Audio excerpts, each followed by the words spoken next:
Operation Sindoor వల్ల భారత్తో యుద్ధం అంటే ఎలా ఉంటుందో పాకిస్తాన్కి బాగా తెలిసొచ్చింది. అయితే ఆపరేషన్ సింధూర్కు సంబంధించి కొన్ని ఆసక్తికరమైన విషయాలు ఇప్పుడిప్పుడే బయటకు వస్తున్నాయి. అందులో ప్రధానంగా పాకిస్తాన్ ఎయిర్ ఫోర్స్ రక్షణ వ్యవస్థను కూల్చిన విధానం ఇప్పుడు తెగ వైరల్ అవుతోంది. పాకిస్తాన్ లాహోర్లో ఉన్న ఆ దేశం మోహరించిన HQ-9 ను భారత ఆర్మీ నాశనం చేసింది. ఇందుకు భారత్ ఒక ప్లాన్ వేసినట్టు తెలుస్తోంది.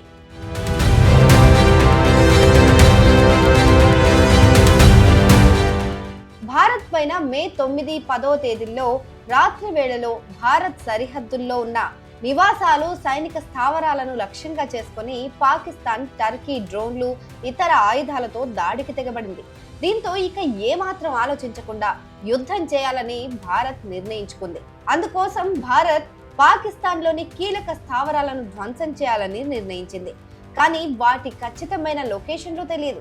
దీంతో భారత్ ముందుగా ఫైటర్ జెట్ల మాదిరిగా ఉండే డమ్మీ సూసైడ్ డ్రోన్లను పాకిస్తాన్ పైన ప్రయోగించింది. ఇది గమనించిన పాకిస్తాన్ భారత్ తమపై దాడి చేయడానికి ఫైటర్ జెట్లను వేసుకొని వస్తుందని పాకిస్తాన్ కి అర్థమైపోయింది. వాటిని నాశనం చేయడానికి ఏకంగా వాళ్ళ అమ్ముల పొదలో ఉన్న కీలకమైన HQ-9 గగనతల రక్షణ వ్యవస్థను యాక్టివేట్ చేసింది.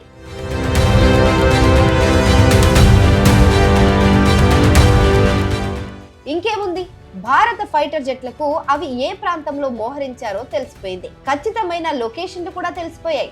వెంటనే భారత్ హరూక్ తరహా ఆత్మాహుతి డ్రోన్లను ప్రయోగించడంతో మొదట పాక్ రాడర్ వ్యవస్థను దెబ్బతీసింది. ఇది ఇచ్చిన బూస్టప్ తో భారత్ తన పశ్చిమ, నైరుతి కమాండ్ల నుంచి ఫైటర్ జెట్లు బ్రహ్మోస్, స్కాల్ప్, క్రిస్టన్ మేజే, ర్యాపేజ్ వంటి ఆయుధాలను ప్రయోగించింది. ఇవి ఏకదాటిగా పాక్ వైమానిక దళ స్థావరాలపైకి దూసుకెళ్లాయి. బలమైన షెల్టర్లు, రన్వేలు, కమాండ్ సెంటర్లను దెబ్బతీయడానికి భారత్ ఇప్పటి వరకు వినియోగించని బ్రహ్మోస్ ను వాటిపైన ప్రయోగించింది. అప్పటికే రాడర్ వ్యవస్థలు నాశనం కావడంతో శత్రు దేశానికి మన మిసైళ్లను గుర్తుపట్టడానికి వీలు లేకుండా పోయింది. దీంతో దాడిని అడ్డుకోలేకపోయారు. ఈ దాడిలో పాక్ ఎయిర్ ఫోర్స్ స్థావరాలు చాలా వరకు దెబ్బతిన్నాయి. తిరిగి మనపైన దాడి చేయకుండా ఉండటానికి కీలకమైన రన్వేలపైన భారత్ ఎక్కువగా దాడి చేసింది.